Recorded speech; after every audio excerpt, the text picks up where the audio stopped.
Komisi Pengawasan Aset dan Administrasi Negara Dewan Negara Cina atau SASAC mengatakan vaksin virus corona baru buatan Tiongkok siap dipasarkan akhir tahun ini. Dalam uji coba, lebih dari 2.000 orang telah menerima vaksin virus corona baru yang dikembangkan oleh Institut Produk Biologi Wuhan dan Institut Produk Biologi Beijing. Vaksin bisa siap untuk dipasarkan pada akhir tahun ini atau awal tahun depan, kata SASAC dalam postingan di platform WeChat Jumat 29 Mei 2020 seperti dikutip dari Reuters. Vaksin dari Institut Produk Biologi Wuhan dan Institut Produk Biologi Beijing telah memasuki uji klinis fase 2.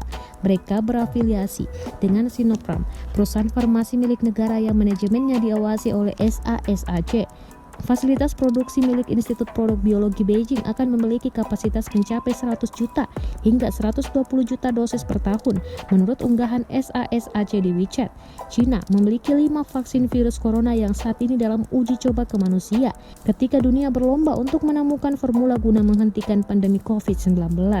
Sebelumnya, Zheng Yijin, Wakil Direktur Komisi Kesehatan Nasional Cina mengatakan sejauh ini belum ada reaksi merugikan utama yang dilaporkan di antara 2.575 sukarelawan yang berpartisipasi dalam uji coba fase 2 itu. Menurut rencananya jika semuanya berjalan dengan baik, proyek-proyek tersebut akan menyelesaikan fase kedua uji klinis pada Juni tahun ini, kata Zheng dalam konferensi pers Jumat 15 Mei 2020 seperti dikutip dari channel newasia.com.